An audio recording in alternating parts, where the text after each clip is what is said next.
स्वागत है आपका हमारे चैनल बीट योर बेस्ट में। और हम लोग पढ़ रहे हैं CPWA कोड सेक्टर 22 और ये इसका लास्ट वीडियो है। पिछली क्लास में हम लोगों ने मंथली अकाउंट देखा था। मंथली अकाउंट जो कि CPWA के मामले में पाओ को रेंडर किया जाता है और स्टेट गवर्नमेंट के मामले में AG ऑफिस को रेंडर किया जाता है। हम लोगों ने देखा कि मंथली अकाउंट कोई एक अकाउंट नहीं है, ये दरअसल कई सारे शेड्यूल और वाउचर का एक कंपाइलेशन है। सही है या गलत? सही बात है सर। और CPWA में फॉर्मेटिव को ही मंथली अकाउंट कहा जाता है ना। तो मंथली अकाउंट के साथ साथ हम लोगों ने इसके सभी शेड्यूल्स को डिस्कस किया था प्रॉपरली। किस शेड्यूल के क्या टर्म्स एंड कंडीशंस होते हैं, किस तरीके से इनको प्रिपेयर किया जाना चाहिए, और हम लोग आज उसी को आगे बढ़ाएंगे और उसको आज एंड करेंगे, यानी कि चैप्टर 22 एंड करेंगे। ठीक है, तो चलिए शुरू करते हैं 4.15 के नोट 1 से।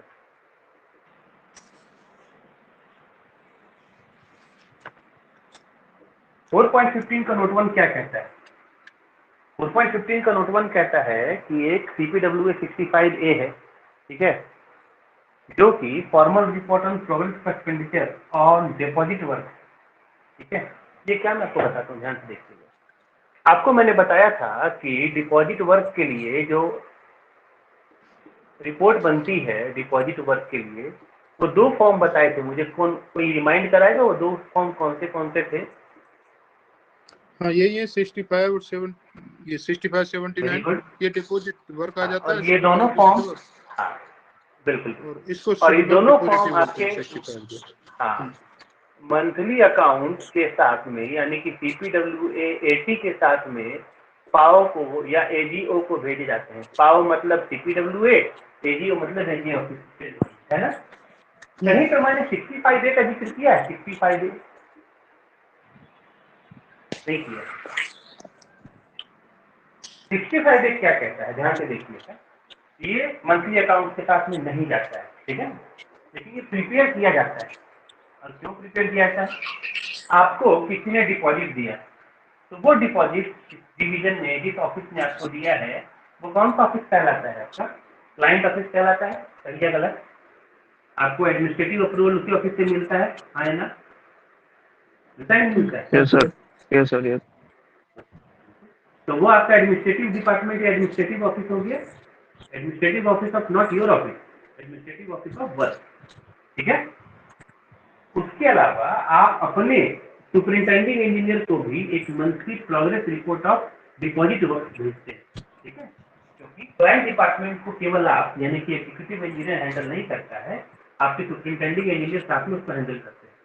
किसी भी तरह का अगर आउटस्टैंडिंग पेमेंट होगा, आपको खुद ही परस्यू नहीं करना है, आपको सुपरिंटेंडिंग इंजीनियर को तुरंत रिपोर्ट करना है, तो दैट वो क्लाइंट डिपार्टमेंट से बात कर सकें और आउटस्टैंडिंग पेमेंट को क्लियर करवा सकें।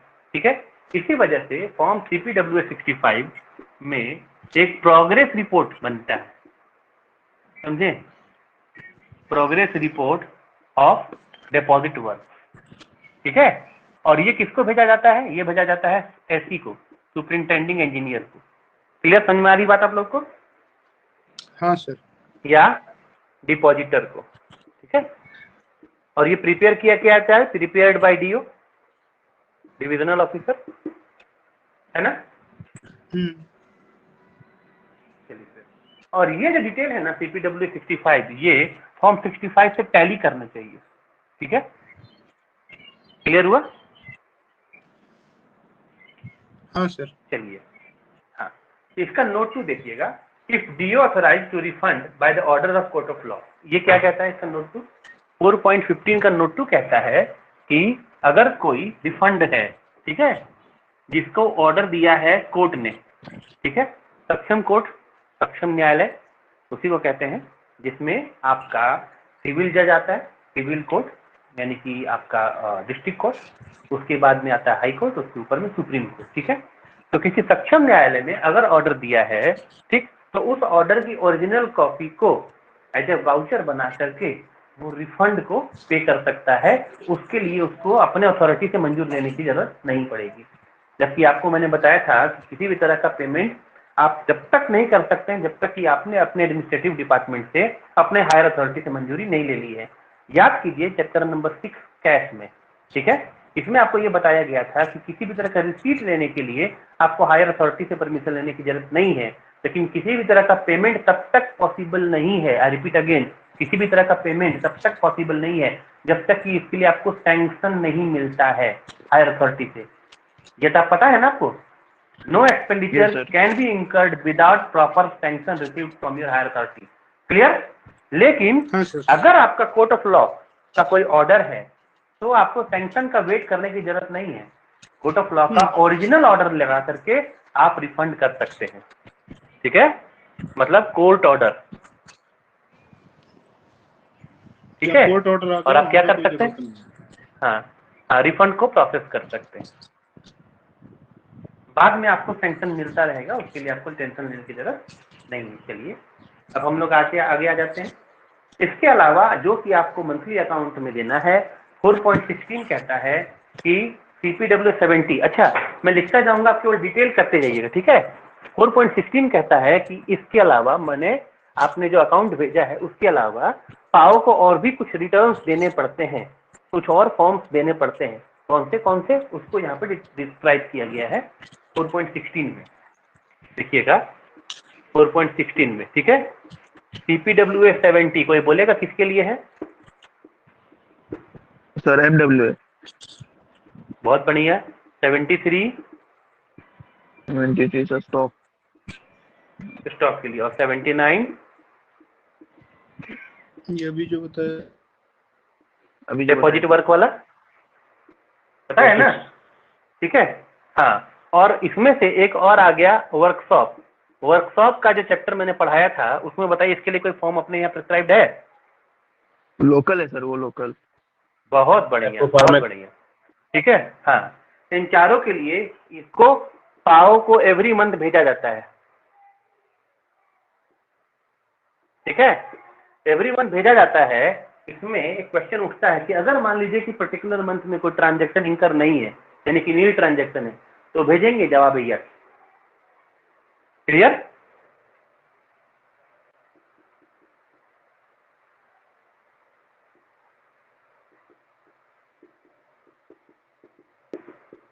समझे कि नहीं? अगर नील ट्रांजैक्शन है तो भी हर एक महीने पाओ को आपको भेजना ही भेजना है। समझ गए? हाँ या ना? Yes sir. हाँ हाँ सर, हाँ सर। ठीक है, ठीक है। केवल मार्च का महीना नहीं होगा तो ध्यान से समझ लीजिएगा, केवल मार्च का महीना नहीं होगा तो, ठीक है, तो जितने भी ऐसे ट्रांजैक्शन जो 5 रुपए से कम हो, ठीक है, ₹5 एंड लेस, किसमें? CPW 70 में, ठीक है। इफ कौन ऑथराइज करेगा? CCA, ठीक है, ऑथोराइज करेगा, ठीक है, ऑथोराइजेज। अब क्या होता है कि मान लीजिए MWA में आपके बहुत सारे ट्रांजैक्शन है, पर कुछ ऐसे ट्रांजैक्शन है जो 5 रुपए या 4 रुपए का है, तो उसको आपको अलग अलग लिखने की जरूरत नहीं है। जितने भी 5 रुपए या उससे कम के ट्रांजैक्शन है सबको जोड़ करके मिसलेनियस या अदर में एक लंप सम अमाउंट आप लिख सकते हैं, ठीक है, अगर CC ऑथराइज करे तो क्वेश्चन ये 5 रुपए में पूछा जाएगा, फॉर्म 70 ऑथराइज बाय CCA, ना कि CGA, ना कि पाओ।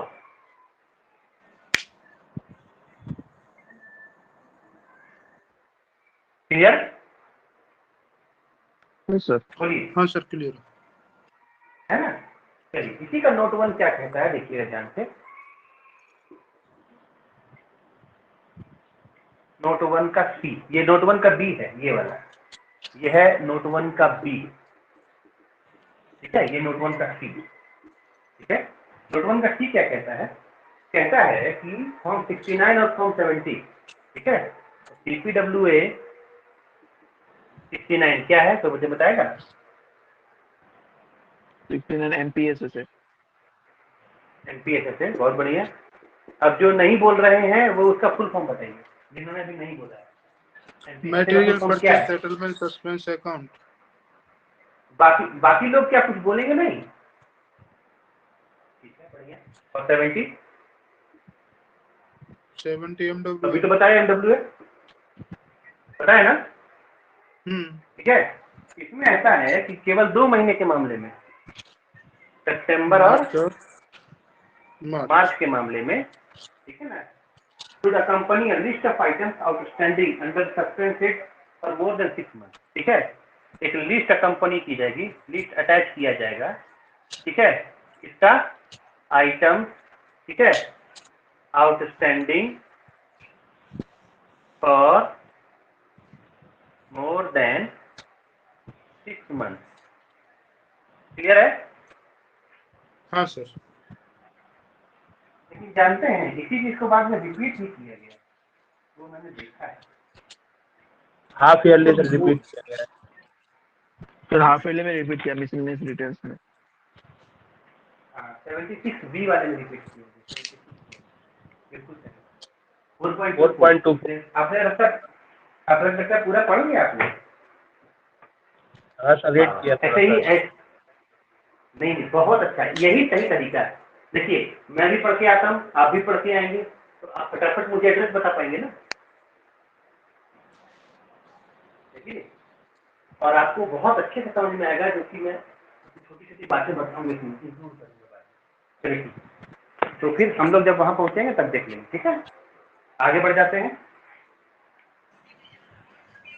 इसका नोट 2 का डी है, ठीक है। नोट 2 का डी कहता है कि CPWA 76A यानी CSSA, ठीक है, CPWA 76A।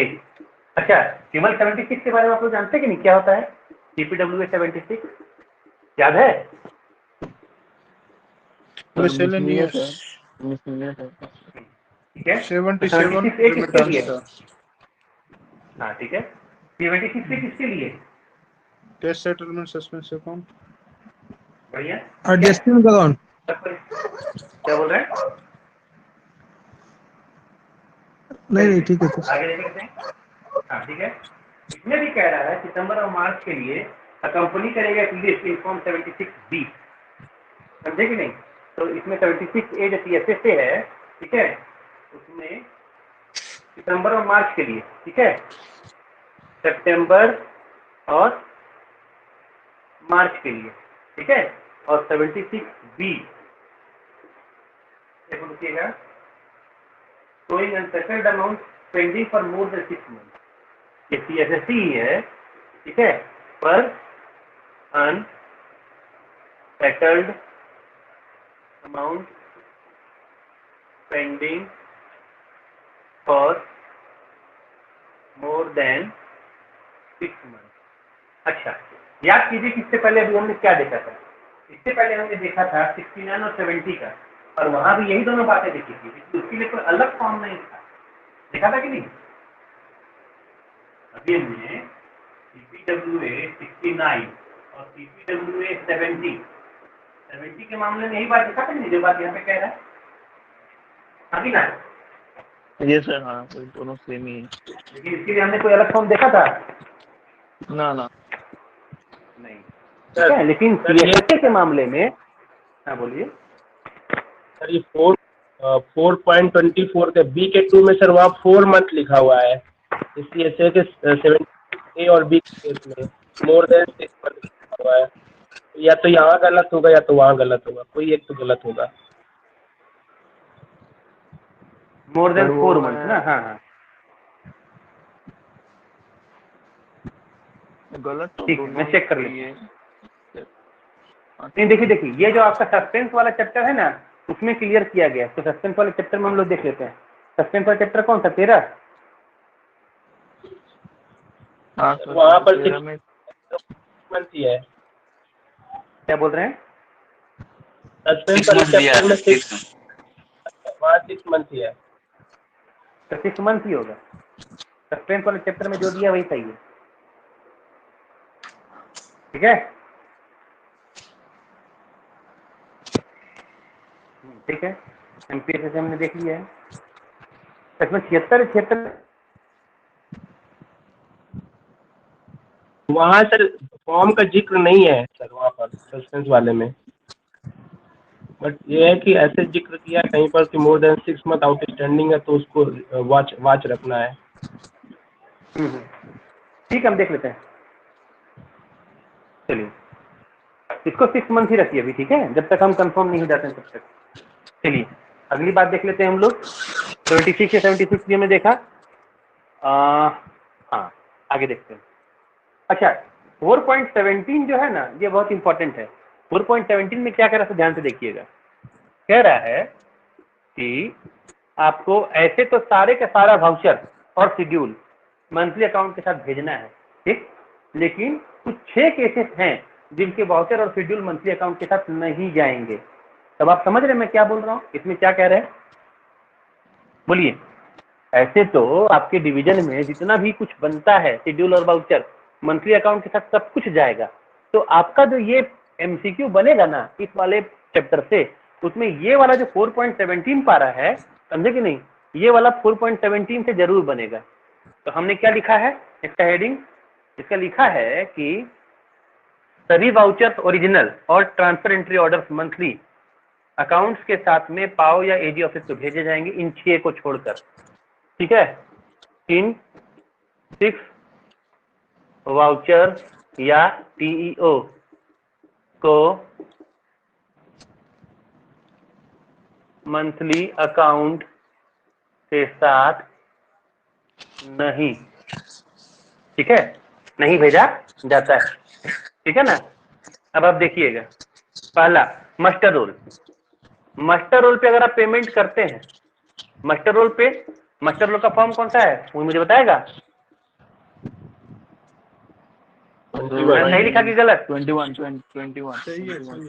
सही लिखा है ना। हाँ, तो हाँ, मास्टर रोल के बाद में एक और था casual labour role, CLR 21A। हाँ सर। तो ठीक है, इसमें कैजुअल लेबर रोल का लिखा नहीं है, लेकिन मास्टर रोल और CLR दोनों को ही राशि चाहे जितनी भी बड़ी हो, ठीक है, इसको मंथली अकाउंट के साथ नहीं भेजा जाता है। 6 वाउचर को मंथली अकाउंट के साथ नहीं भेजा जाता है, ठीक है। नंबर 2 कौन सा है वो देख लीजिए। 22 होता है सर। नंबर 2 है, हाँ क्या बोल रहे हैं, 22 होता होगा ना कैजुअल लेबर रोल तो। 22 है कि 21A है, जल्दी बताइए। 22 है सर। 22 है, आई थिंक 22 है। Yes sir. ठीक है, चलिए आगे। सेकंड नंबर है वर्क चार्ज एस्टेब्लिशमेंट के वेजेज के पेमेंट, ठीक है। इसमें रेगुलर एस्टेब्लिशमेंट नहीं होगा। अच्छा, फिर आपको पता है कि वर्क चार्ज में रेगुलर और इरेगुलर दोनों होते हैं। रेगुलर टेम्पोररी होता है क्या सर? हाँ वही,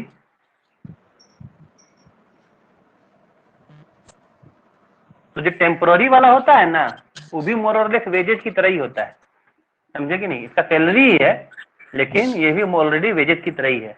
तो ये वाला नहीं, ठीक है, इसको भेजा जाता है, इसको नहीं भेजा जाता है, नहीं, विद मंथली अकाउंट। समझ में आया? तो टेम्पोररी वर्क चार्ज एस्टेब्लिशमेंट, ठीक है, वेजेस, पे बिल्स एटसेट्रा। क्लियर? ठीक है ना? हाँ सर। हाँ कि ना? चलिए अगला, रनिंग अकाउंट बिल और फाइनल बिल पर पेमेंट जो न किया गया हो, मतलब कि आरए बिल और फाइनल बिल पे जो पेमेंट किया गया है तो उसको हर हाल में मंथली अकाउंट में भेजना ही पड़ेगा, ठीक है। इन दोनों को छोड़ करके वर्क और कंटिजेंसी के खर्चे जिसकी राशि 1000 से कम हो, तो थर्ड क्या है, 1000 से कम के वर्क का खर्चा भी शामिल है प्लस कंटिजेंसी। अब आप कहेंगे ये कहां होता है, क्यों, हैंड रिसीट में HR में पेमेंट आप करते हैं कि नहीं करते हैं? करते हैं कि नहीं करते हैं? हाँ सर। करते हैं। तो उस पर अगर आपने कोई पेमेंट किया यानी HR पेमेंट, ठीक है, तो उसका जो HR पेमेंट करते हैं, लेकिन अगर 1000 से कम का होगा, ध्यान से सुनिएगा, समझे, तो वो मंथली अकाउंट के साथ में नहीं जाएगा। क्लियर? अच्छा, ऐसा नहीं है कि नहीं जाएगा का मतलब है कि आप डिटेल नहीं देंगे। आप ध्यान से समझ लीजिएगा, अगर नहीं जा रहा है तो डिविजनल अकाउंटेंट ने जो शेड्यूल डॉकेट में उसकी अमाउंट लिखी है, पाओ ये कंसीडर करता है कि आपने, यानी कि डिविजनल अकाउंटेंट ने उसको प्रॉपरली चेक कर लिया है। इसी चैप्टर में पहले हम लोगों ने पढ़ा है कि नहीं पढ़ा है? हाँ सर, ऑडिट के पर्पज में। और हाँ, और ऑडिट के पर्पज से, और ये पाओ ये मानेगा कि डिविजनल अकाउंटेंट ने चेक किया है, और अगर किसी भी तरह की गलती होती है तो divisional accountant will held personally responsible. ये वर्ड लिखा हुआ था कि नहीं लिखा हुआ था? बिल्कुल बिल्कुल लिखा तो सर। याद आ रहा है ना? Divisional accountant personally responsible. ठीक है। हाँ, नंबर 4, स्टॉक को इशू करना और मैन्युफैक्चर से स्टॉक को सप्लाई, इनसे संबंधित वाउचर भी मंथली अकाउंट में नहीं लिखे जाते हैं। ठीक है, स्टॉक से इशू कब होगा? जब इंडेंट होगा, हाँ कि ना? हाँ सर। और सप्लायर को, हाँ नहीं, मैन्युफैक्चर से स्टॉक। अच्छा सप्लायर को जब आप पेमेंट करते हैं तब आपका जाता है वाउचर, आप जान लीजिए, एक तरह का आपका खर्चा है। लेकिन जब आप स्टॉक से साइट को इशू करते हैं तब वो नहीं जाएगा। आप समझिए मैं क्या बोल रहा हूँ आपसे। आपने किसी सप्लायर से माल मंगवा लिया तो आपका एक्सपेंडिचर हो गया ना? बिल्कुल। और जब तक वो माल किसी भी वर्क में कंज्यूम नहीं हो गया है तब तक वो आपका वर्क डन तो नहीं कहलाएगा ना। स्टॉक से जब आपने इशू किया है, साइट पे गया है, चाहे तो कॉन्ट्रैक्टर को दिया है, वो आपका एक इंटरमीडिएट अरेंजमेंट है, उसमें आपका इंडेंट जरूर लगता है, समझ गए? लेकिन वो वर्क डन एंड मेजर्ड पे पेमेंट नहीं कहलाएगा।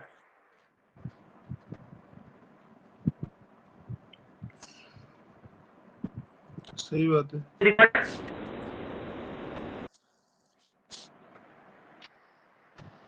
हेलो, हो रही थी सर।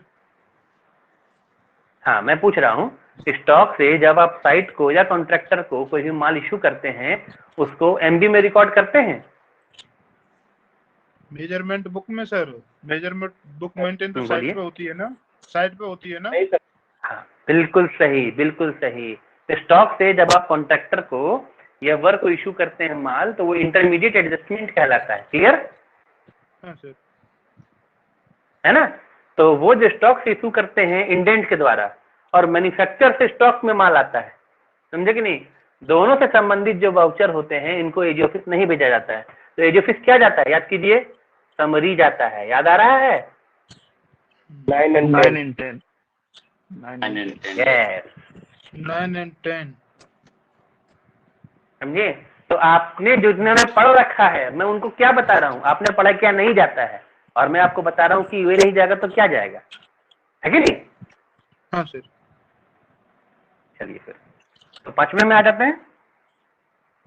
पांचवा पॉइंट है कि कैश डिपॉजिट को इंटरेस्ट बेरिंग सिक्योरिटी में कन्वर्ट किया जा सकता है। ये मैंने आपको बताया है, ठीक है, डिपॉजिट वाले चैप्टर में। अगर आपने कैश डिपॉजिट को इंटरेस्ट बेरिंग सिक्योरिटी में कन्वर्ट किया है, इसका भी अकाउंट आप नहीं भेजते हैं मंथली, लेकिन क्या भेजते हैं वो मैं आपको बता देता हूँ, ध्यान से देखिएगा। कैश डिपॉजिट आपने किया है, ठीक है, जी सर। तो उसको किसमें दिखाते हैं? 8443 आप दिखाते हैं CPWA 70 नहीं 60 65 या 79 में। मैंने कौन से फॉर्म में दिखाते हैं मैं बता रहा हूँ, है ना? और आईबीएस किसको दिखाते हैं? आईबीएस किसमें दिखाते हैं? Interest bearing security 85।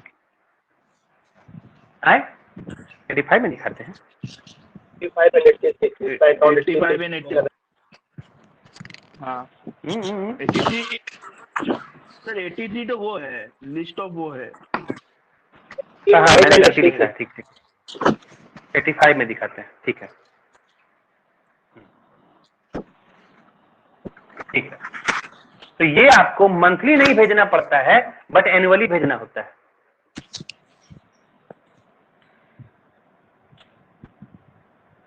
क्लियर है?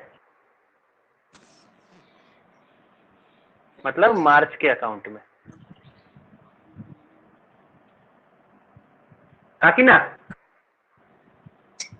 हाँ सर, ये कहाँ लिखा है जी, कौन से पारा में? एनुअली भेजना होगा ये। हाँ, ये लिखा है आपके 4.19 के सी में, ठीक है। 4.19 का सी में लिखते हैं कि 79 और 86, 85 नहीं है, ठीक है ना। हाँ सर, शेड्यूल ऑफ 4.19 का सी में लिखा है, इंटरेस्ट, ठीक है। हाँ, है ना। इसको मंथली नहीं भेज करके आप कब भेजते हैं? एनुअली। क्लियर है? हाँ सर, क्लियर है सर। चलिए छठ, है ना, छठा देख लेते हैं। छठा क्या कहता है? छठा कहता है कि ट्रांसफर एंट्री जो दो तरह के हैं, इनको भी नहीं भेजते हैं। कौन से ट्रांसफर एंट्री? ठीक है, तो इसमें relating to debit to remittance head, ठीक है। अच्छा मुझे एक बात बताइए, डेबिट टू रेमिटांस हेड का ट्रांसफर एंट्री में क्या होता है? रेमिटांस का पहले बताइए तो, कौन सा मेजर हेड ऑपरेट करते हैं? मेजर है। रेमिटांस का मेजर हेड कौन सा है? 878 मेजर हेड बताइए, मेजर। मैंने फार्म नहीं, पहले मेजर हेड बताइए। 8782 है ना? 8782 है सर। है ना, तो 8782 लिख दिया हमने। हाँ ठीक है ना, ठीक है। ये हो गया क्रेडिट, ये हो गया डेबिट, है ना। तो क्रेडिट में क्या आता है? चेक आता है कि नहीं, और डेबिट में चालान। हाँ। समझ रहे? ये कह रहा है कि आपको चेक से संबंधित सारे वाउचर भेजने होंगे, लेकिन चालान से जो आपने रेमिट किया वो नहीं भेजना होगा। पर मैंने तो जब भी अकाउंट देखा उसमें चालान देखा है। अब इसमें पता नहीं क्यों कह रहा है, पर मैंने जो एजी ऑफिस में अकाउंट रेंडर होते देखा है, मैंने एक भी ऐसा नहीं देखा जिसमें चालान ना हो। समझ रहे? हो सकता है वो आप रेमिट करते हो, जो डेली स्क्रॉल होगा उसकी बात कर रहा होगा, क्योंकि बैंक तो आपको डेली स्क्रॉल ही दे रहा है ना।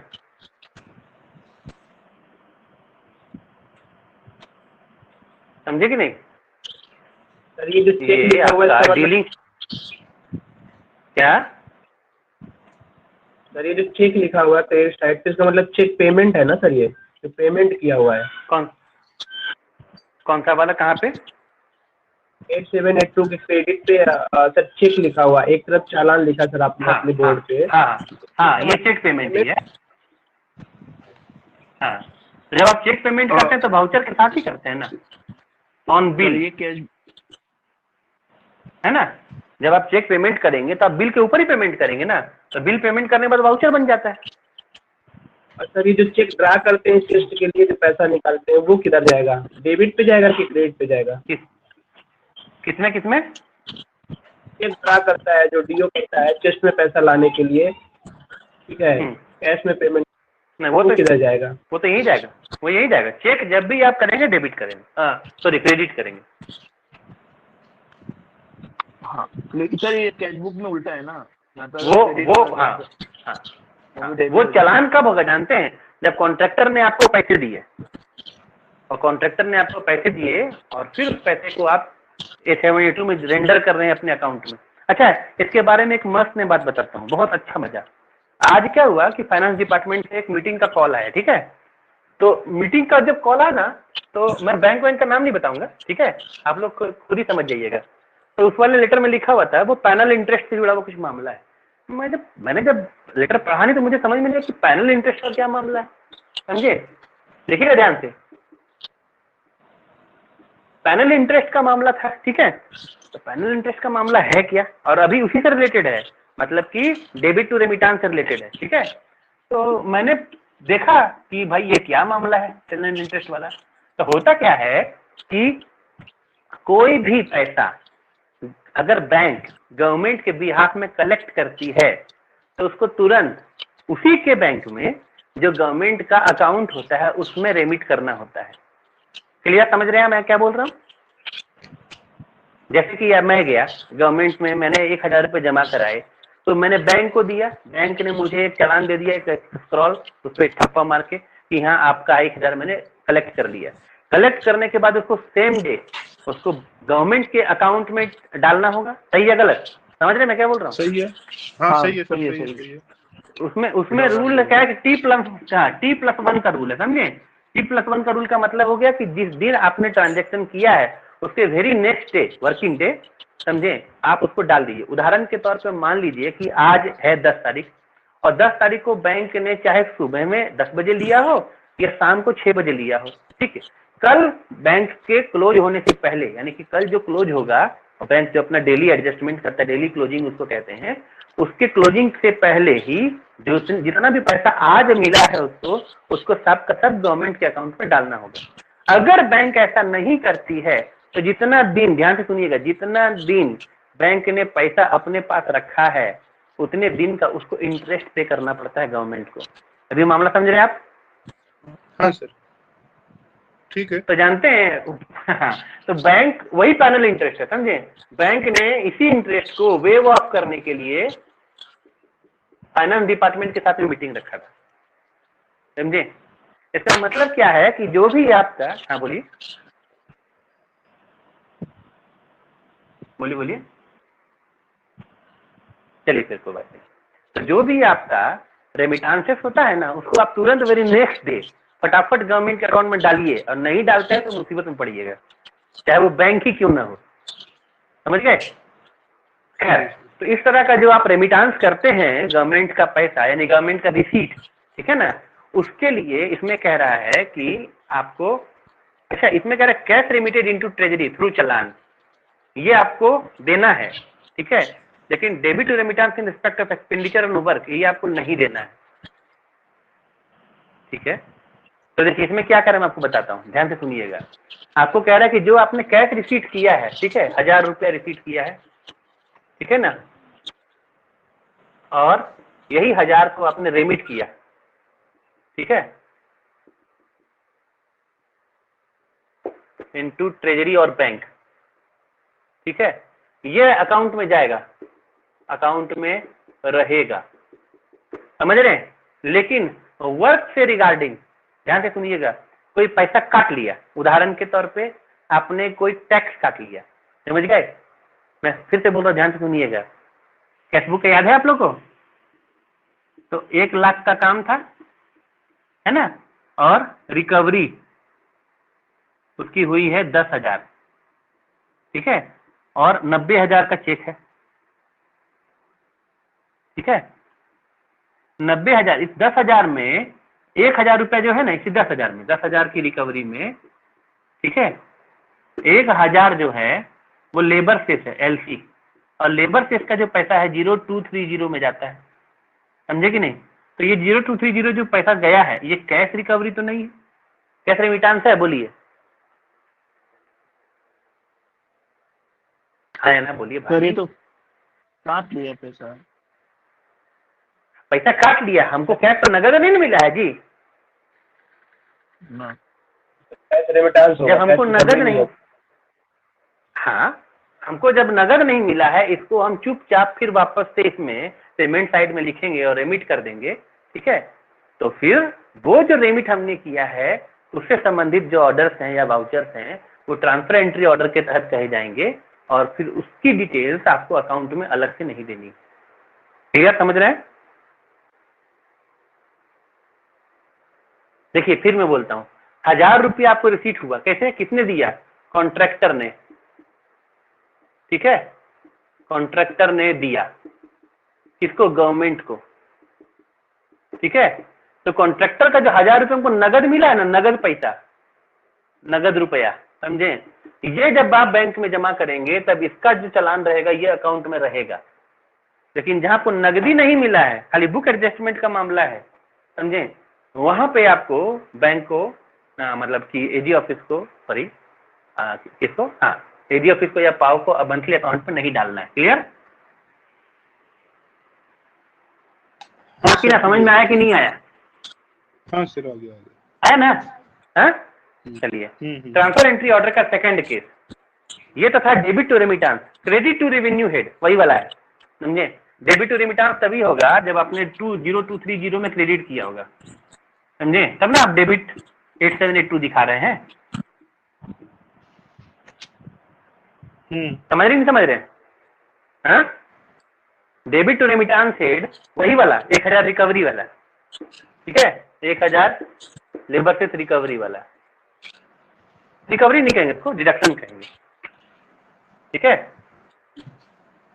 डिडक्शन, क्लियर है। तो यही वाला जो मामला है, डेबिट टू रेमिटेंस तभी होगा जब क्रेडिट टू रेवेन्यू हेड होगा, ठीक है। इसको दोनों को आपको मंथली अकाउंट में डालना नहीं है, क्लियर हो गया।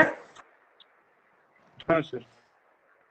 चलिए, अगर कॉन्ट्रैक्टर से संबंधित जितने भी डेबिट हैं, यानी कि कॉन्ट्रैक्टर को जितने भी आपने पेमेंट किए हैं, वो जितने छोटे ही क्यों ना हो, 1000 रुपये से कम का ही क्यों ना हो, समझे कि नहीं, ध्यान से सुन लीजिएगा, कितने ही छोटे अमाउंट हो, अगर कॉन्ट्रैक्टर को पेमेंट किया है तो सारे के सारे वाउचर एजी को भेजे जाएंगे, चाहे ऊपर लिखे 6 एक्सेप्शन में वो शामिल ही क्यों ना हो, ठीक है। ऑल डेबिट, हाँ यहाँ पे बोला अदर भैया मास्टर रोल में भी अगर आपने कॉन्ट्रैक्टर को पेमेंट किया है, नहीं सुनिए, मास्टर रोल में क्या कॉन्ट्रैक्ट,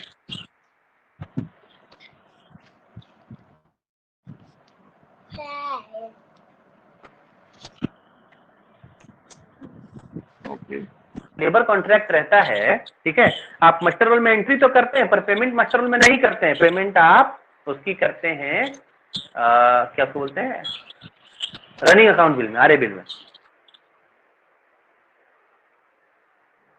समझ गए। यानी कि कोई भी आइटम अगर आपने कॉन्ट्रैक्टर को पे किया है तो उसकी एंट्री होगी ही, इसमें कोई शक वाली बात नहीं है, ओके सर, ठीक है।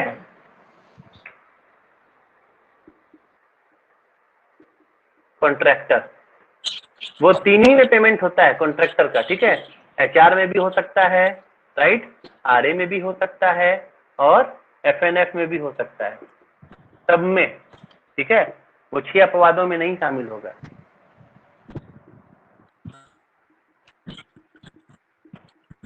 मतलब कि इसका अकाउंट में मेंशन होगा और अकाउंट ये पाओ को भेजा जाएगा, क्लियर।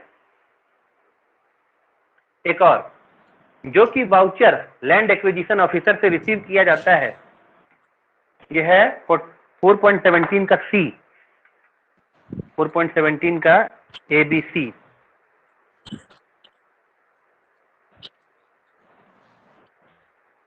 ठीक है, वो अकाउंट्स ऑफिसर को सबमिट किया जाता है, रजिस्टर ऑफ लैंड चार्जेस 4.17 का सी, ठीक है, रजिस्टर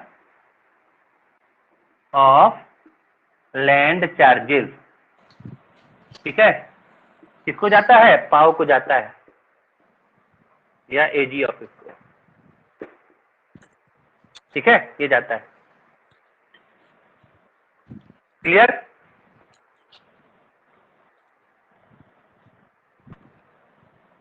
बोलिए।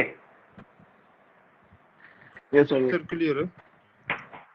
हाँ, 4.17 का जो डी है ना, ट्रिकी है, इसको आप देखिएगा, 4.17 का डी, ठीक है, इसको देखिए ट्रिकी कैसे है।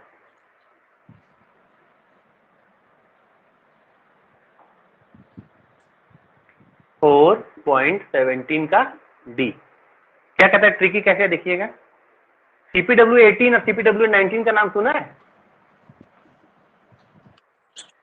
हाँ सर, सर्वे रिपोर्ट, बहुत बढ़िया, सेल्स अकाउंट, बहुत बढ़िया, सर्वे रिपोर्ट और सेल अकाउंट, ठीक है।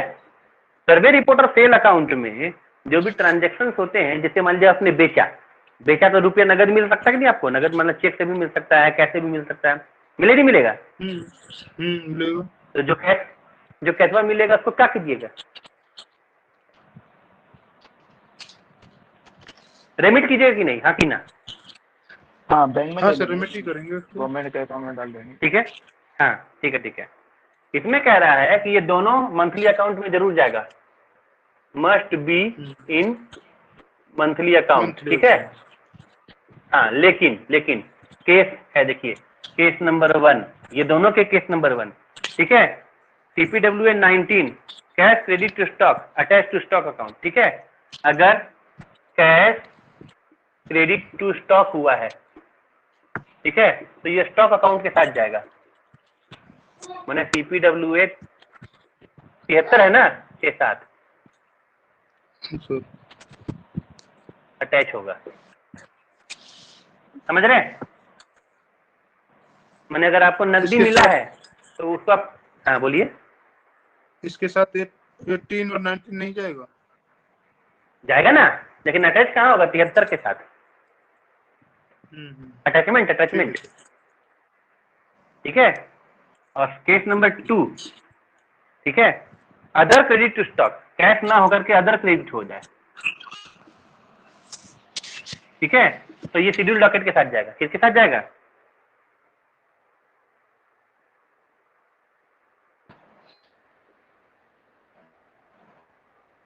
Schedule docket 61।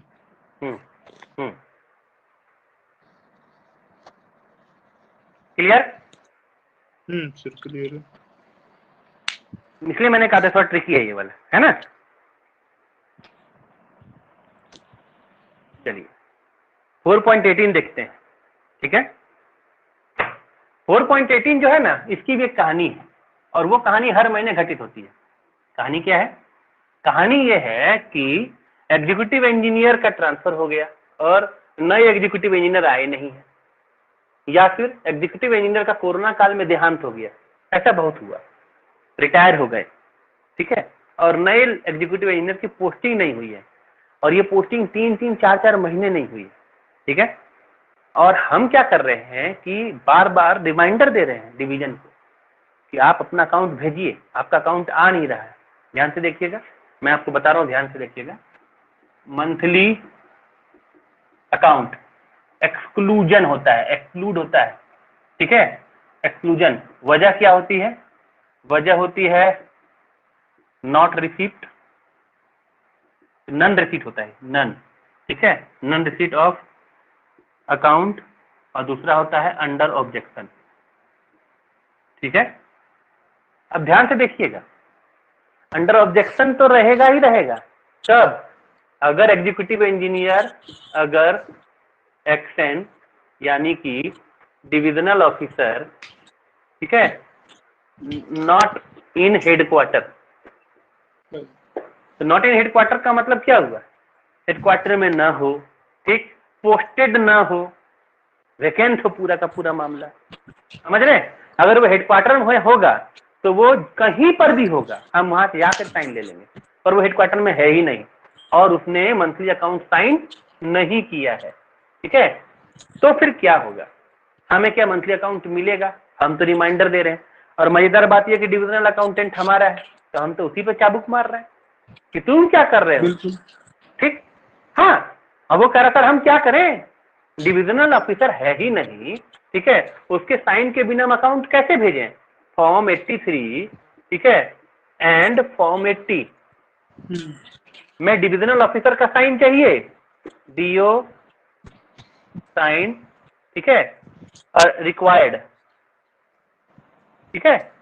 इसमें यह कह रहा है कि डीए डिविजनल अकाउंटेंट सभी शेड्यूल में साइन करेगा। मंथली तो पहला केस क्या है? सब में, ठीक है, एवरी शेड्यूल, ठीक है, लेकिन डीओ कम से कम 83 और 80 में साइन करेगा मिनिमम, उससे ज्यादा में तो करेगा ही करेगा। प्रैक्टिकल ये होता है कि डीए एक साइड साइन करता है, डीओ दूसरे साइड साइन करता है, और हर एक फॉर्म में दोनों का साइन होता है हर शेड्यूल में। लेकिन मैं क्या कह रहा हूं कि एजी ऑफिस यानी पाओ या एजीओ, ठीक है, अगर डीओ का यानी एग्जीक्यूटिव इंजीनियर का 83 में और 80 में सिग्नेचर है ही नहीं और हमारे पास में अकाउंट आ गया, हम उसको अंडर ऑब्जेक्शन डाल देंगे, समझे। लेकिन अगर अकाउंट आया ही नहीं तो हम कैसे जाने कि मेरा डिविजनल अकाउंटेंट सही सही काम कर रहा है? आप समझ रहे मैं क्या बोल रहा हूं? अकाउंट विल नॉट फाइनली पास, हाँ, account will not finally pass, will be kept under objection if divisional officer has not signed 83 and 80। मेरे पास अकाउंट आ गया, मैं एजी ऑफिस हूं, ठीक, आप डिविजनल ऑफिसर हैं और आपने अकाउंट साइन नहीं किया और आपके डिविजनल अकाउंटेंट ने साइन करके भेज दिया, तो डिविजनल अकाउंटेंट तो हर एक पेपर पर साइन करता है, करना ही पड़ेगा, हाँ जी, ठीक है। तो मैं अकाउंट को पास ही नहीं करूंगा, ठीक।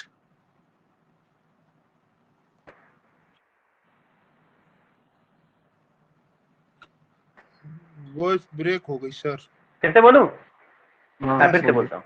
अगर आपने नहीं किया, हाँ, अगर आपने नहीं किया ना, सॉरी, अगर आपने कर दिया, आप एग्जीक्यूटिव इंजीनियर, आपने अगर कर दिया और आपके डिविजनल अकाउंटेंट ने नहीं किया और आपने अकाउंट मेरे पास भेज दिया, ठीक है, मैं अकाउंट पास करूंगा? जवाब है हाँ। ओके।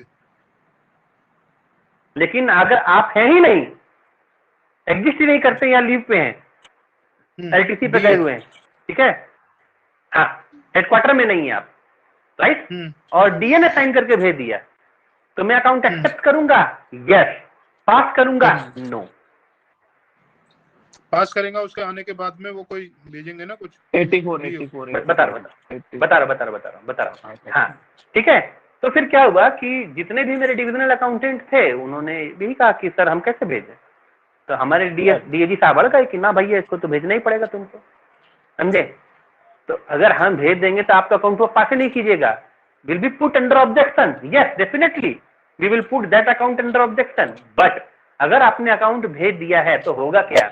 आपका एपीआर लिखाता है, एनुअल परफॉर्मेंस अप्रेजल रिपोर्ट, है कि नहीं? तो एपीआर में तो आपको तो हम नंबर वन देके देंगे, आपका ग्रेडिंग घटा करके हम 9 से 7 तो नहीं कर देंगे। समझ रहे हैं कि नहीं समझ रहे? बिल्कुल बिल्कुल। अगर एग्जीक्यूटिव इंजीनियर, हाँ बोलिए ना सर ये है कि डीए जो है ना वो लीव में है, ठीक है, और डीओ ने फिर मंथली अकाउंट भेज दिया है। 82-83 में डीए का साइन नहीं हो पाएगा, अदर शेड्यूल्स में भी साइन नहीं हो पाएगा, तो वो मंथली अकाउंट पास होगा कि नहीं होगा? होगा होगा, पक्का होगा। हालांकि हम लोगों ने इसके लिए व्यवस्था, हालांकि हम लोगों ने इसके लिए व्यवस्था कर रखी है। वो व्यवस्था क्या है कि हम लोगों ने लिंक डिवीजन दे रखा है, ठीक है। इसमें नियम क्या है वो मैं आपको दिखा देता हूं, ध्यान से देखिएगा। वो पाओ के नियम से समझाता हूं, फिर हम एजीओ के नियम से समझाएंगे। ठीक, पाओ का नियम है जो आपका चैप्टर 4 में दिया गया है। ठीक, चैप्टर 4 कोई खोल लीजिए, कोई भी फटाफट खोलिए चैप्टर 4। खोला आप लोगों ने? खोल लिया। इसमें कहीं लिखा हुआ है कि अगर डिविजनल अकाउंटेंट प्रेजेंट नहीं है, ठीक है, तो उसकी जगह पे जो सीसीए होता है किसी ऐसे आदमी को डिविजनल अकाउंटेंट नियुक्त करता है, ठीक है, अपॉइंटमेंट करता है, जो कि डिविजनल अकाउंटेंट, क्या बोल रहे हैं? हाँ सर, सीसीए करता है ना, यूडीसी वगैरह को कर देता वो है। वो कहाँ लिखा हुआ है? वो तो नहीं पता कहाँ लिखा है सर। वो लिखा हुआ है चैप्टर 4 में, नोट 2 4.2.1 नोट 2 4.2.1 नोट 2। हाँ सर। मैडम मेरे बुक का पेज आपके पीडीएफ के पेज से अलग है। हाँ मिल रहा है। No person who is not eligible to be appointed to the cadre of divisional accountant may be posted to a division in an individual cases where a qualified division not available। यही पर in an individual cases या case where a qualified divisional accountant is not available, किसी वजह से नहीं हो, समझे? An exception may be permitted as a purely temporary arrangement by CCA to whose power the accounts of the division are rendered। Clear? Temporary arrangement किया जाता है और वो होता ही है। ठीक है, हम लोगों ने एजी ऑफिस ने टेम्पोररी अरेंजमेंट क्या कर रखा है?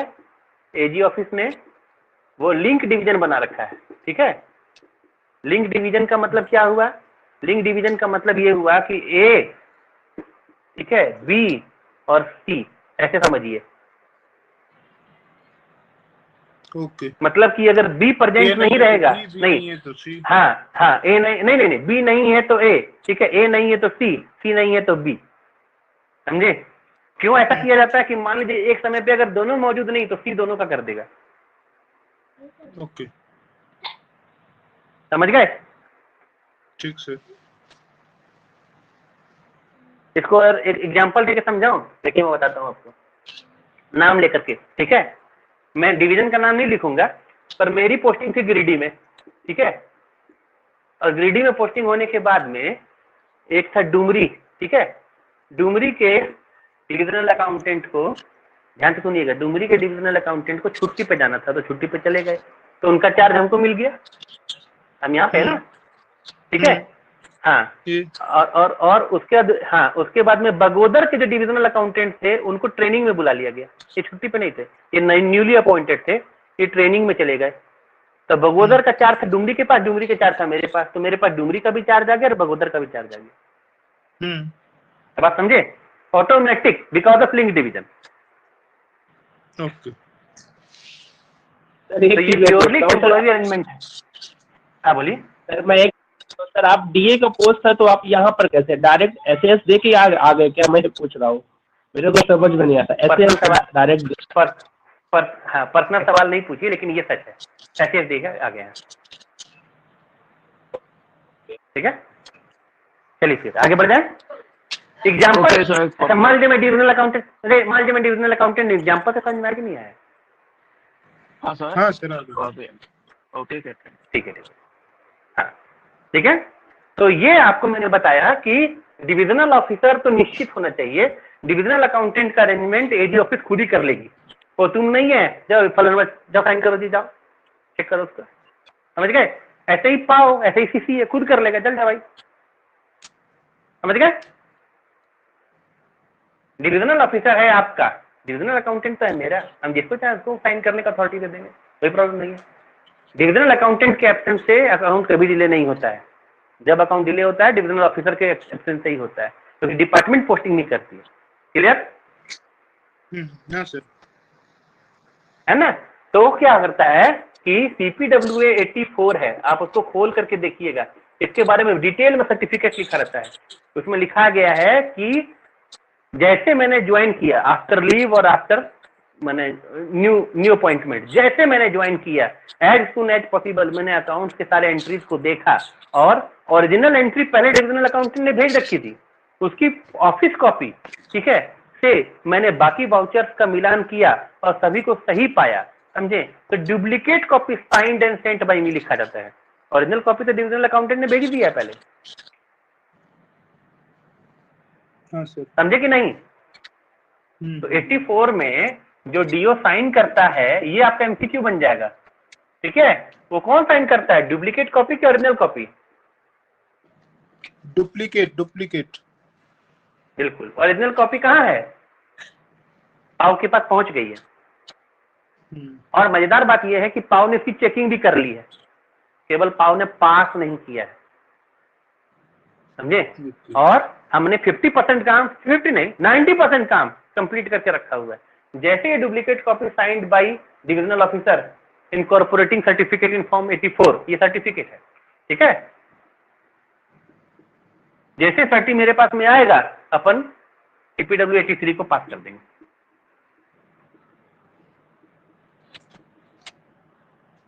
क्लियर? हाँ सर, है ना। ठीक है। इसमें यह कहा गया है कि आपको ये तो बता दिया मैंने कि जितने भी वाउचर्स हैं 80 और 83 डिविजनल ऑफिसर के द्वारा साइन किया जाता है, बाकी सब डिविजनल ऑफिसर साइन करे तो ठीक, ना करे तो भी ठीक। लेकिन कंटिजेंट बिल जितने भी होते हैं, अब कंटिजेंट बिल तो हम लोग फ्रिक्वेंटली यूज नहीं करते हैं, पर कंटिजेंट बिल का कोई मुझे फॉर्म नंबर बता दे तो आज मजा ही आ जाए। सर आई थिंक GR 31, मैं गलत हो सकता हूँ। नहीं, सही है। Yes, GR 31। अब नाम बताइए, किसने बताया? ज्ञानदेव ने? नहीं, मैंने तो अभिलाष। समर्थन किया कि सही है ये। अभिलाष ने बताया ना, उनके तालियां बजाइए पहले। देखिए ऐसे नहीं, सही बता रहे, ऐसे पढ़ने में मजा आता है कि नहीं। फिर आप लोग पास करेंगे तब आप लोग को खुशी मिलेगी, पास करने की बात ही छोड़ दीजिए, क्वेश्चन पेपर देखेंगे ना तो आप लोग सोचेंगे कि कौन सा ना बनाऊं। बोलिए सर, मेरे एक बोलिए दिमाग में आ रहा है कि ये ऑब्जेक्शन जो आपने लिखा था ना, कोई जब ऑब्जेक्शन लेता है DA तो वो कौन सा फॉर्म, एक 60 फॉर्म में मेंटेन करके दे देता क्या, कुछ ऐसा? नहीं 64 नहीं, वो 60 है। हाँ 60 की बात कर रहा हूँ मैं, 60 में। हाँ जो बिल्कुल ऑपरेट नहीं करना चाहिए। हाँ, वो 60 में रिपोर्ट बना के रख देगा उसकी ना, कुछ ऐसा है ना। ठीक है। ठीक है सर, क्लियर। मतलब सॉरी मैंने गलती बोल दी, मेरी वो उतनी क्लिपिंग काट करके मत लगा दीजिएगा। ऑब्जेक्शन लेना चाहिए फॉर्म 60 में, ठीक है, लेकिन प्रॉपर केयर के साथ। उसमें सर आपको एडिट कर दीजिएगा। सैलरी वैलरी रुक जाने का पूरा खतरा रहता है, समझे? हाँ ये एकदम प्रैक्टिकल बात है। क्या है? हाँ क्या है? हाँ, वो तो है ही, लेकिन सैलरी वैलरी रुक जाने का पूरा खतरा रहता है पूरा। अगर आपने ऑब्जेक्शन लिया तो उसमें ये है कि आप डिविजनल ऑफिसर का साइन लीजिए। डिविजनल ऑफिसर आपको ओवर रूल करके क्या बोलते हैं, नियम विरुद्ध काम करेगा और आपके ऑब्जेक्शन में साइन करेगा। बताइए, ये तो बेतुकी बात है। तो कभी नहीं हो सकता। ठीक है, होता ही नहीं है, जबरदस्ती का बात है। 4.19, ठीक है, 4.19 में क्या होगा कि अकाउंट ऑफ मार्क है, ठीक है ना, मार्क के अकाउंट में क्या करना है, ठीक है। देखिएगा, मार्च के अकाउंट में याद कीजिए, मैंने एक CPWA फॉर्म 5 के बारे में बार बार कहा है, याद आ रहा है? हाँ सर, बैलेंस रिपोर्ट। क्या ये है? Report, balance balance report report. थी ना ये। हाँ, कैश बैलेंस है ना। Cash balance. तो कैश बैलेंस में तीन चीजें रहती है, कैश इन चेस्ट, पता है ना, इम्प्रेस्ड कैश और इंटरेस्ट, इंटरेस्ट और टेम्परेरी टेम्पोररी एडवांस, है ना। इसमें कह रहा है कि खाली मार्च के अकाउंट में भेजिए। हम तो हर महीना देखते हैं, एवरी मंथ आता है मेरे पास, इसके बिना हम तो अकाउंटे पास नहीं करते। फिर भी महीने मार्च के अंत में इसलिए आता है क्योंकि जानते हैं, जब हम APR बनाते हैं ना, तो उसमें हमने यहाँ पे ग्रेडिंग करवा रखी है, समझे। हम नंबरिंग देते हैं, मार्क्स देते हैं, ठीक है। तो मार्क्स कैसे देते हैं मैं आपको दिखाता हूँ। 100 नंबर है, ठीक है, 100 मार्क्स। तो मार्च नहीं, सॉरी, अकाउंट टाइमली रेंडर अगर होता है, टाइमली रेंडर, ठीक है, तो 4 मार्क्स देते हैं गुना 12, 12 चौक 48 नंबर, ठीक है। फॉर्म 51 टाइमली रेंडिशन 2 मार्क्स, 2 गुना 12 24, 48 24 72 हो गया ना। 8 4 12, हाँ ठीक, तो ठीक है। और बाकी ये 3 चीज मिला करके, समझिएगा ध्यान से, ये 3 चीज मिला करके हम लोग, हाँ, 28 मार्क्स दे देते हैं, समझे। इसमें ये तीनों चीज शामिल है, कैशिंग चेस्ट, टेम्परेट और टेम्परेरी एडवांस। क्या बोले? हाँ ठीक है, जो भी बनेगा समझे। हाँ, तो इसमें ऐसा हम लोगों ने नियम लगा रखा है कि कैशिंग चेस्ट में अगर 5000 तक होगा तो सबसे ज्यादा मार्क्स मिलेंगे, ठीक है। 5000 से 10000 होगा तो उससे 1 मार्क्स कम हो जाएगा, 10000 से 20000 होगा तो 1 मार्क्स कम हो जाएगा। समझ रहे मैं क्या बोल रहा हूँ? 50000 से ऊपर हो गया 0 मार्क्स, हाँ समझ रहे।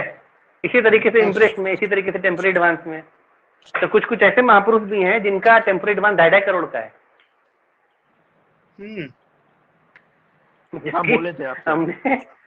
हमने लिमिटेशन 5000 लगा रखा है, वो 2.5 करोड़ लेकर के बैठे हुए। बताइए, तो कमाल ही है। तो टेम्परेरी एडवांस में लिमिटेशन, हाँ बोलिए। टेम्परेरी एडवांस में टेम्परेरी एडवांस में लिमिटेशन हमने लगाया है, आपने नहीं। हमने क्या मतलब, लोकल अरेंजमेंट है। ओके, वो बताइए। ठीक है, मैं तो डर गया था। नहीं, बुक में नहीं, ठीक है, लोकल अरेंजमेंट है। लेकिन वो लोकल अरेंजमेंट है, वो जिनके पास में पावर है उन्होंने किया है, PAG ने किया है, ठीक है। और वो हमारा एनुअल रिव्यू में छपता है। आपको हमने बताया था ना, MSO चैप्टर 8 में दिया हुआ है एनुअल रिव्यू के बारे में। तो वो आप एनुअल रिव्यू डाउनलोड कर लीजिएगा, उसमें सब मार्किंग वाला दिखाया है, सबसे लास्ट पेज में एनेक्सर में है, आप लोग देख लीजिएगा, ठीक है। Okay sir. और वो देखने में लास्ट में एनेक्सर ये वाला पॉइंट देखिएगा ना, उसका वो फॉर्म 5 वाला, तो या मार्किंग वाला देखिएगा कि मंथली अकाउंट में किस डिवीजन कितने मार्क्स मिले हैं, या फिर मैं अगर बोलिएगा तब लोग मैं शेयर करूंगा, आप देखिए बहुत मजा आएगा, देखने में मजा आएगा। चलिए, बहुत जानते हैं, बहुत ऐसे डिवीजन जिनको 100 मार्क्स मिला है। 100 मार्क्स का मतलब है कि दोनों पूरे 12 महीने एकदम टाइम से अकाउंट भेजा है, 12 महीने उनका एकदम टाइम से फॉर्म 51 आया है, और क्लोजिंग बैलेंस में caching chest 0, temporary advance 0, interest 0, 100 marks full marks. हाँ, बड़ा मजा आता है, देखिएगा तो ना, उस डिवीजन को डाइवर्ट मिलना। हाँ ठीक है, हाँ बिल्कुल। अच्छा चलिए, अब मार्क के अकाउंट में फॉर्म 51 पार्ट 2 में आता है, देखिएगा फॉर्म 51 पार्ट 2। ये जो ऑडिट वाले हैं ना, इनके लिए बड़ा काम आएगा फॉर्म 51 पार्ट 2। याद कीजिए, फॉर्म 51 मैंने आपको बताया था कि दो हिस्से में होता है, दो पार्ट में नहीं, दो हिस्से में होता है, ठीक है। एक पहला हिस्सा होता है जिसमें कि सारा का सारा रिसीट एंड रेमिटेड होता है कि नहीं, receipt and remitted whole month का, हाँ याद आ रहा है ना। हाँ सर एक और चेक पेड एंड हाँ एक last cheque working day paid and acknowledge. रुकिए ना महाराज, अभी वहां कहाँ जा रहे हैं, ये नॉर्मल फॉर्म 51 ये है कि नहीं है। अच्छा, आपको जब आप पढ़िएगा ना वो रिसीट एंड पेमेंट वाला, तो उस रिसीट एंड पेमेंट का रूल नंबर तो मुझे याद नहीं आ रहा है, लेकिन उसमें ऐसा लिखा हुआ है कि रिसीट एंड पेमेंट में आपको सारा, अच्छा पहले ऐसा ही होता था, पूरे 11 महीने कोई पेमेंट नहीं और मार्च के महीने में पूरा पेमेंट, मतलब 95% पेमेंट मार्च में और 90% पेमेंट लास्ट 5 वर्किंग डे में, जबकि ये प्रोहिबिटेड है, बाद में इसको प्रोहिबिट किया गया है। हाँ तो ऐसा होता था लालू के जमाने में, सॉरी फिर तो लालू जी का नाम ले लिया, ठीक है। मतलब जो करप्ट था उनके जमाने में ऐसा होता था, ठीक है। अभी लालू जी के सब समर्थक है, सब मुझे पीटने लग जाएंगे। खैर, जो मतलब करप्ट लीडर्स होते हैं उनके यहाँ ऐसा ही होता है, काम तो होता नहीं है और सारे का सारा पेमेंट करना है, तो सारा पेपर तैयार किया था मार्च के महीने में, समझे। मार्च के महीने में पेपर तैयार करके और लास्ट 5 दिन में सारा का सारा पेमेंट कर दी। अब नहीं होता है, बिहार में भी नहीं, ठीक है। इसका ये मतलब नहीं कि मैं नीतीश कुमार का समर्थक हूँ, इसका मतलब कि अगर तेजस्वी यादव भी आ जाएंगे तो भी नहीं होगा, उसका व्यवस्था ही अलग कर दिया गया। आरबीआई का कंट्रोल है बैंकों के ऊपर में, ट्रेजरी के ऊपर में, वो पॉसिबल नहीं है, ठीक है। तो पहले ऐसा पॉसिबल था। तो जब मेरी पोस्टिंग हुई थी गुजरात में, तो मेरे जो सीनियर साहब थे वो कहते थे कि ये तो कत्ल की रात है 31 मार्च, और 75% पेमेंट 31 मार्च को होती थी, समझे। इस चीज को रोकने के लिए आपको एनुअल जब अकाउंट आप रेंडर करते हैं तो फॉर्म 51 के पार्ट 2 में लिखते हैं कि चेक कितने आपने इशू किए हैं, ठीक है। The particular of cheque, number of cheque issued and amount, तो फिर for the whole month and last 5 working day. तो जब आप अगर इसको देखेंगे ना, और आप क्या करते हैं कि ऑडिट डिपार्टमेंट में कई लोग खासकर कोरोना पीरियड में जब डिवीजन में नहीं जा पाते थे ना, तो वो अकाउंट्स वाले विंग से अकाउंट मंगवा लेते थे, ठीक है। तो आप भी करिए, आप अपने आराम से जो अकाउंट AND को लिखिए लेटर और वहां से अपना अकाउंट मंगवा लीजिए, मंगवा करके देखिएगा, समझे, इस वाले को लास्ट 5 वर्किंग डे में एक्यूमुलेशन ऑफ कितना है, एक्यूमुलेशन ऑफ पेमेंट, और उसका कंपेयर कीजिएगा पूरे साल में। जब आप देखिएगा ना कि मोर देन 70% है, तुरंत एक ऑडिट पारा छोड़ दीजिएगा, समझे, समझे कि नहीं। हाँ बिल्कुल सर, सर। हाँ सर ऑडिट करा तो क्या नाम का है। चलिए आज हो जाएगा, जब से 4 पॉइंट फिनिश हो जाएगा आज।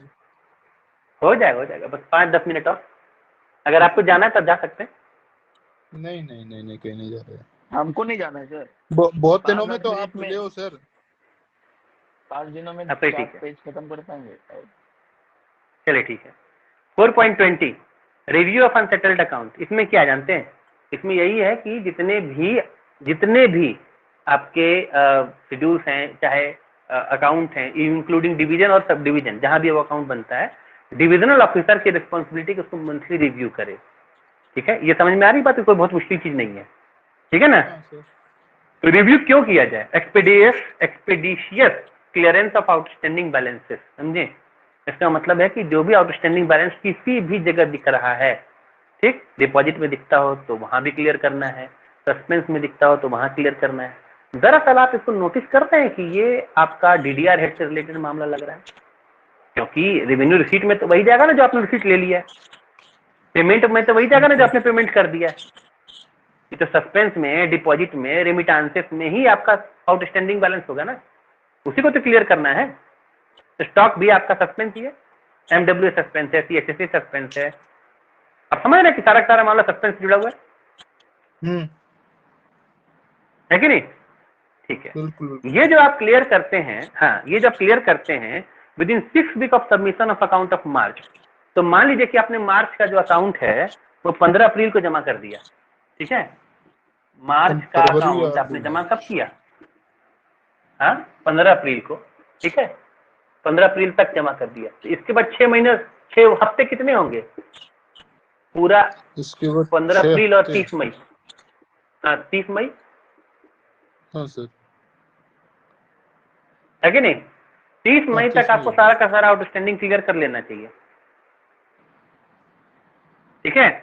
और एक consolidated certificate in respect of balances, ठीक है। अच्छा, CPWA 91 मैंने देखा, CPWA 91 बुक ऑफ फॉर्म्स में कहाँ देखा मैंने, बुक ऑफ फॉर्म्स में।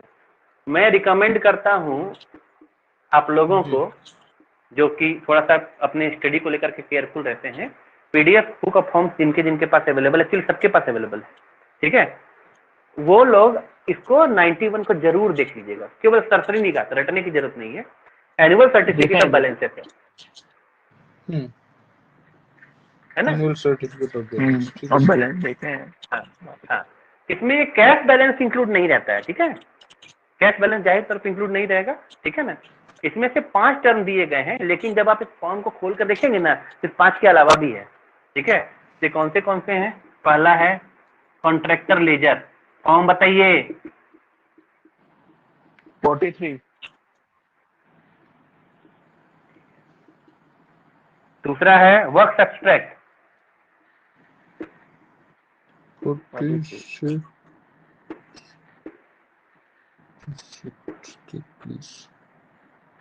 तीसरा है शेड्यूल डॉकेट, 61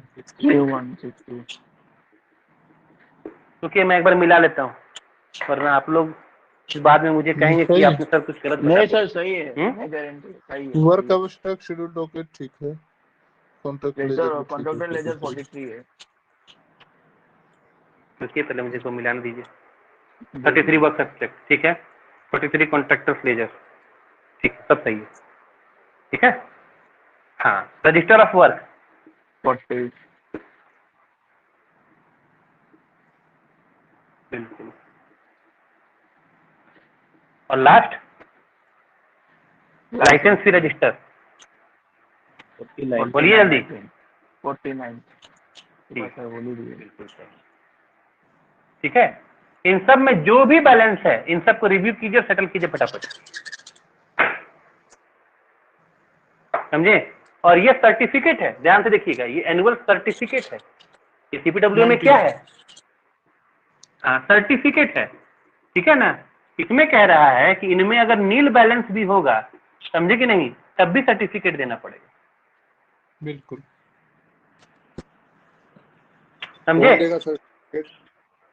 डिविजनल ऑफिसर देगा, और कौन? डीओ ही देगा। अच्छा, एक और बात, जितना भी ट्रांजैक्शन है, सर हाँ, रिव्यू मेमो क्या बताइए? 96 जाएंगे वहां, अभी काय को टेंशन ले रहे हैं, ठीक है, वो दूर है। हाँ, मैं कह रहा हूँ, हाँ, नहीं तो बस 5 मिनट की बात है, ठीक है। तो ये कह रहा हूँ कि ये वाला जो मामला है ना, इसमें कोई अगर बैलेंस आना चाहिए वाउचर से लेकर के, तो केवल ला देने भर से नहीं होगा, क्लियर करना भी जिम्मेदारी है। माने कि हाँ, हमने वाउचर से सारी की सारी पोस्टिंग कर दी, हमारा लेफ्ट राइट मिल गया, अरे भाई तो मिल ही जाने वाला है। अब तो क्लोजिंग बैलेंस कैश बैलेंस क्यों बोल रहा है? हमारे जैसे मार्क्स देने वाले तो आपके मार्क्स ही काट देंगे सारे का सारा, 2.5 करोड़ अगर आप रखेंगे तो, सही है तो सर, है कि नहीं। तो अगले पारा में क्या कर रहा है, 4.21 में सभी ट्रांजैक्शन को अकाउंट में लाने भर से डीओ की जिम्मेदारी खत्म नहीं होती है, उसको क्लियर करना होगा, करवाना होगा, समझ गए।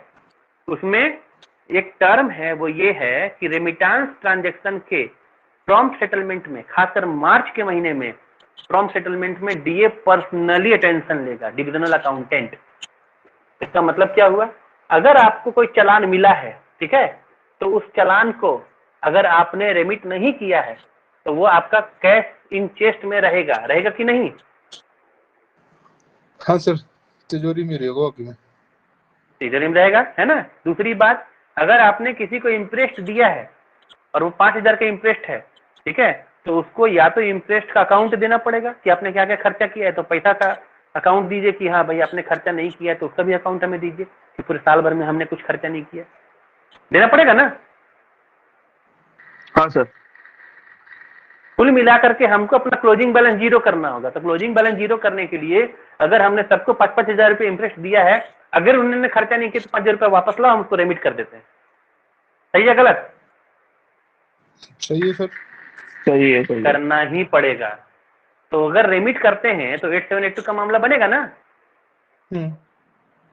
रेमिट का तो इसी वजह से इसके प्रॉम्प्ट सेटलमेंट के लिए डिविजनल अकाउंटेंट पर्सनली रिस्पॉन्सिबल नहीं होगा, पर्सनली अटेंशन लेगा, ठीक है।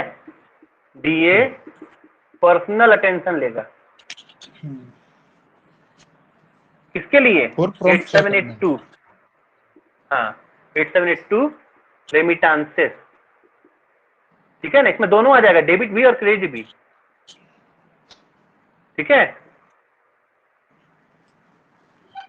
क्लियर है? हाँ सर, हाँ, clear सर। है। चलिए 4.22 कहता है कि एफवाई अकाउंट कब क्लोज होगा? कैश अकाउंट 31 मार्च को क्लोज हो जाएगा, ठीक है। एनुअल अकाउंट कब क्लोज होगा? मार्च का अकाउंट क्लोज कब होगा, ठीक है, वो तो वो तो डेट फिर- इंपॉर्टेंट है। हाँ, क्लोज कब होगा, ठीक है। तो नंबर 1 है कैश अकाउंट, और कैश अकाउंट तो एकदम 31 मार्च को क्लोज हो जाने वाला है, हाँ समझे। सर। लेकिन स्टॉक अकाउंट क्योंकि 3 होते हैं, और तीसरा है ट्रांसफर एंट्री, ठीक है। हाँ सर। इन दोनों के बारे में ये कहा गया है कि ये या तो 20 मई तक क्लोज हो जाने चाहिए, बिल्कुल। 20 मई, या सीसीए जो डेट डिसाइड करे। लेकिन इसमें कोई चेंज नहीं हो सकता, इसको क्लोज करना ही पड़ेगा। आप अकाउंट बाद में रेंडर कीजिए, नो प्रॉब्लम एट ऑल, पर 31 मार्च के बाद में अगर कोई ट्रांजैक्शन है तो आप कैशबुक को इसलिए ओपन नहीं रख सकते हैं कि वो ट्रांजैक्शन होगा तब उसको बैक डेट में एंट्री करेंगे, समझे। Yes sir. ठीक है। 4.23 क्या कहेगा? 4.23 कहेगा all transfer entry order consolidated into supplementary account submitted to PAO on or before 1 June, ठीक है। ये वाला देख लीजिएगा, ये तो हुआ कौन सा? मार्च का अकाउंट। मार्च का अकाउंट मतलब कौन सा अकाउंट? 12th अकाउंट होगा ना। ये सब 13th अकाउंट भी तो है, 13th अकाउंट जो है, हाँ मार्च का सप्लीमेंट्री अकाउंट, हाँ, तो ऑल ट्रांसफर एंट्री ऑर्डर लिया जाएगा, ये तो सही बात है, होगा ना। Yes sir. और इसको क्लोज व्लोज नहीं करना पड़ता क्योंकि अकाउंट आपका क्लोज हो गया, इसमें केवल ट्रांसफर एंट्री ऑर्डर्स लेते हैं ना, इसलिए इसको सबमिट किया जाता है, हाँ ठीक है, सबमिटेड टू पाओ, ठीक है, हाँ ऑन और बिफोर 1 जून। लेकिन ये फ्लेक्सिबल है और डिसाइडेड बाय सीसीए। सीसीए यानी हमारे केस में प्रिंसिपल एजी, क्लियर? Clear sir. चलिए, मिसलेनियस रिटर्न हम लोग डिस्कस कर चुके हैं पहले ही, ठीक है। करेक्शन इन अकाउंट्स पूरा का पूरा ट्रांसफर एंट्री चैप्टर, पूरा का पूरा चैप्टर 8 एज इट इज लिखा हुआ है, इसलिए इसको डिस्कस करने का कोई मीनिंग नहीं है, ठीक है। 4.27 प्रोफार्मा अकाउंट के बारे में जानना जरूरी है, ठीक है। 4.27 प्रोफार्मा अकाउंट क्या कहता है, देखिएगा ध्यान से। इसमें कह रहा है कि ये कोई अफलातून अकाउंट नहीं है। हाँ बोलिए, हाँ, ये तो वही होता है बोलिए बोलिए। Commercial profit and loss commercial. ना ना ना ना ना ना ना ना ना ना ना ना ना ना, ये भी नहीं है। 4.27 को जरा गौर से पढ़िए, इसका पहला पैराग्राफ, ठीक है। 4.27 का पहला पैराग्राफ आप इंग्लिश में पढ़ लीजिए, मैं हिंदी का अनुवाद पढ़ता हूँ। किसी भी तरह का ट्रांजैक्शन जिसको कि रेगुलर फॉर्मेट में लिया गया है, यानी कि CPW 80 में लिया गया है, CPW 65 में लिया गया है, CPW 64 में लिया गया है ऑलरेडी, ठीक है, और उससे कोई रिजल्ट नहीं निकल रहा है जो रिजल्ट हम निकालना चाहते हैं, ठीक। तो इच्छित रिजल्ट पाने के लिए हमको प्रोफार्मा अकाउंट बनाना पड़ता है उन ट्रांजैक्शन के लिए जो ऑलरेडी उनके प्रिस्क्राइब फॉर्मेट में लिया गया है। आप समझ रहे हैं मैं क्या बोल रहा हूं? हाँ सर, हाँ सर। देखिए अंग्रेजी में कह रहा है when the details of any class of transactions as recorded in the prescribed account, जिसको रिकॉर्ड कर लिया गया है, are not sufficiently indicative of the financial result of the operation for a given period, एक पीरियड के लिए उसका financial result वहां से निकालना मुश्किल है और हमको जरूरी है, ठीक है। And it is necessary to certain the result, it is usual to prepare periodically suitable proforma account in addition. Proforma account addition में बनाया जाता है, क्लियर? हाँ सर, क्लियर। हेलो है ना? आगे हाँ बोलिए ma'am.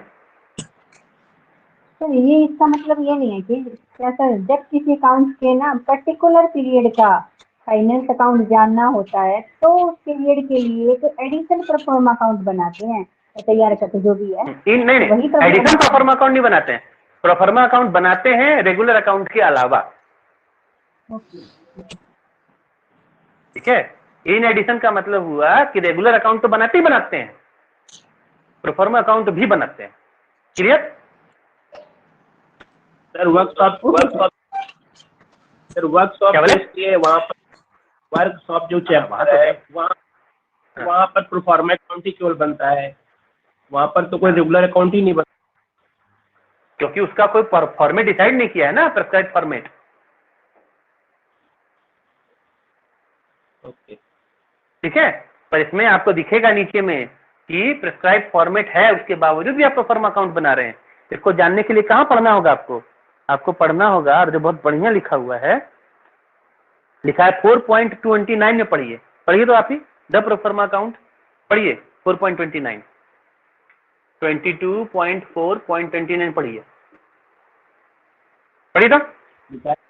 The pro forma account showing the results of working of irrigation projects, productive as well as unproductive, for which capital accounts are kept, are prepared annually by POW in accordance with the rules. GAR. These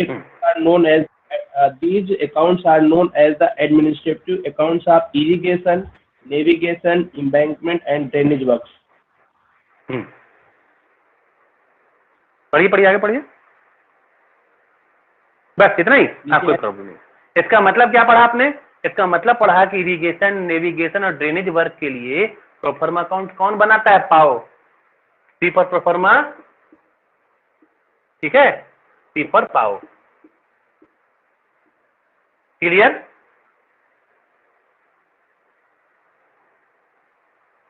और क्यों बनाता है? Showing the result of the working of irrigation project, productive as well as unproductive, for which capital account are kept, जिसके लिए capital account already रखा गया है, उसमें आपका जो काम हुआ है इरिगेशन नेविगेशन का, वो काम प्रोडक्टिव है या अनप्रोडक्टिव है, इसके लिए प्रोफार्मा अकाउंट बनाया गया पाओ के द्वारा। और वो कौन से रूल के हिसाब से बनाया है? गार 1990 के हिसाब से। ये आपको पूछा जाएगा।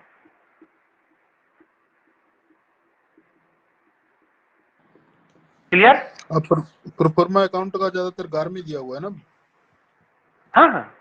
अच्छा, आपने जो इसके पहले सवाल पूछा था वर्कशॉप वाला यहाँ लिखा है, जरा इसको पढ़िए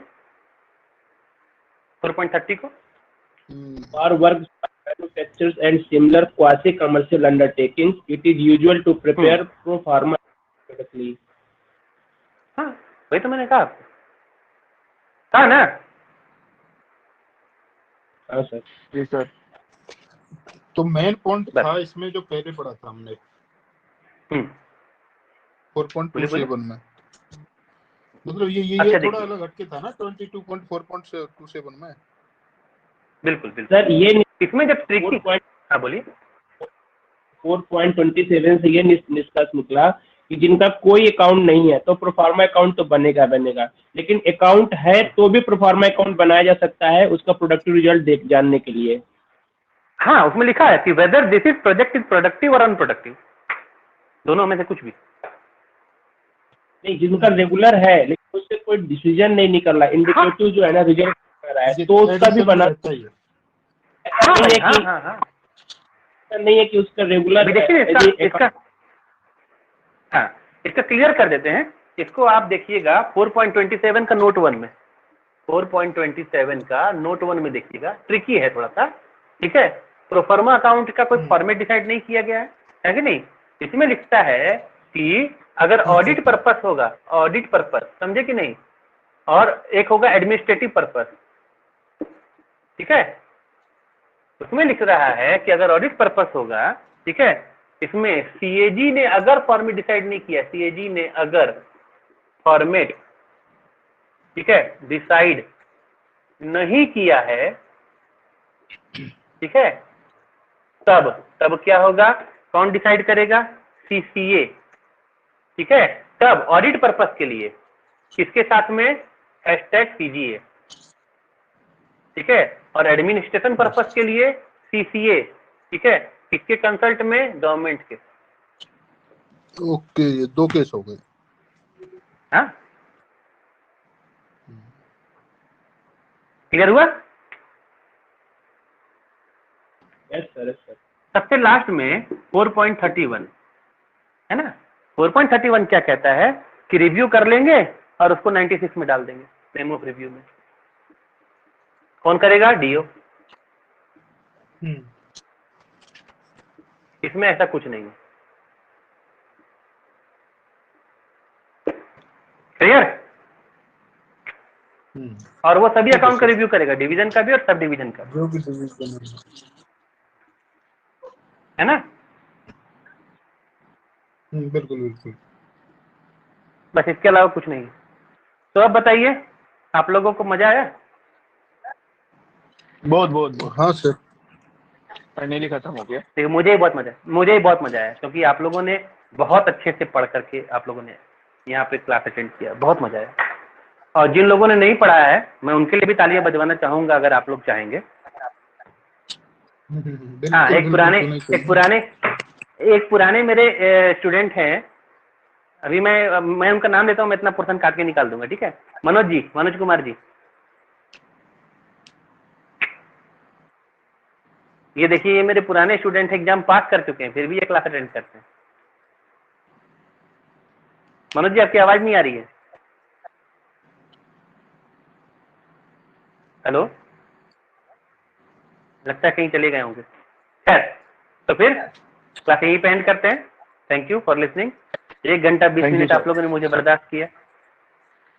एक क्वेश्चन बस पूछना था कि सर, बोलिए ना। इंटरेस्ट बेरिंग और non interest bearing by name में ऐसा क्या डिफरेंस है कि जिसको इंटरेस्ट बेरिंग बोल रहे हैं उसको नॉन इंटरेस्ट बेरिंग बोल रहे हैं, कि उसका इंटरेस्ट बहुत साधारण को मिलता है? मैं बता रहा, ठीक है। होता क्या है ना कि जब आप कॉन्ट्रैक्टर हैं और मैं डिविजनल ऑफिसर हूँ, ठीक है, तो आपने टेंडर भरा और आपका टेंडर लग गया, ठीक है ना। तो टेंडर की सिक्योरिटी के लिए मैं आपसे 2.5% मांगता हूँ सिक्योरिटी डिपॉजिट। तो 2.5% आप कैसे देंगे?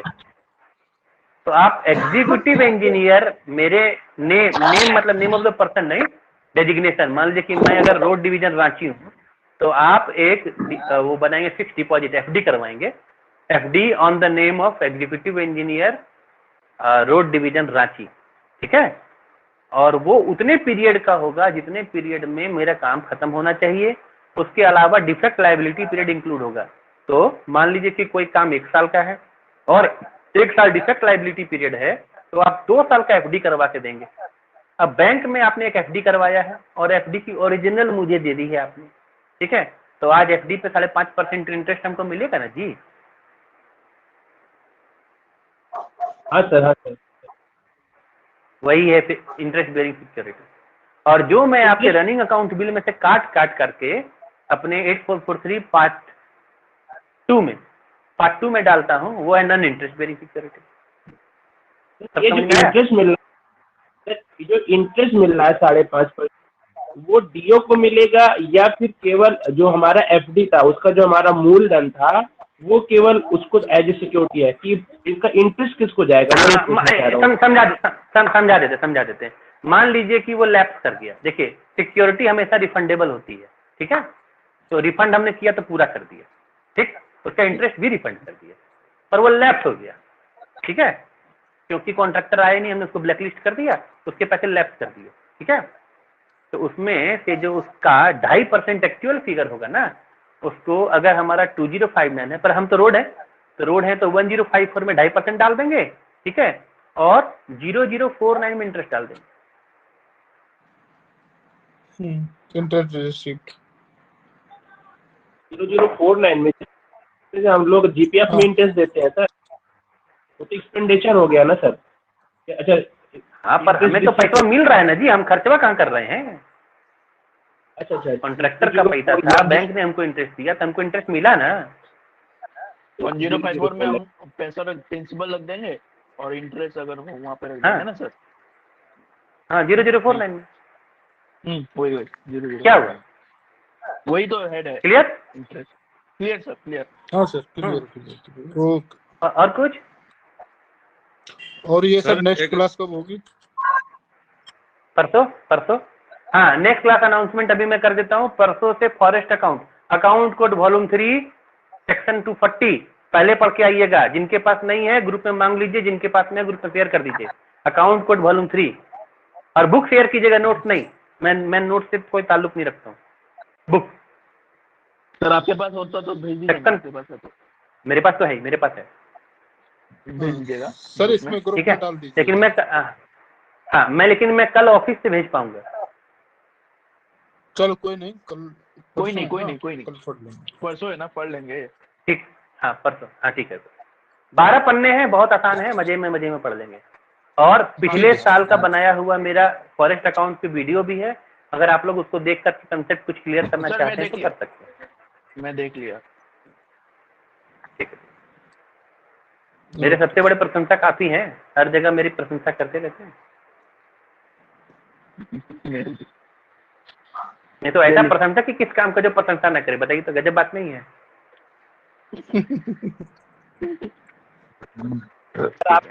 ठीक है सर।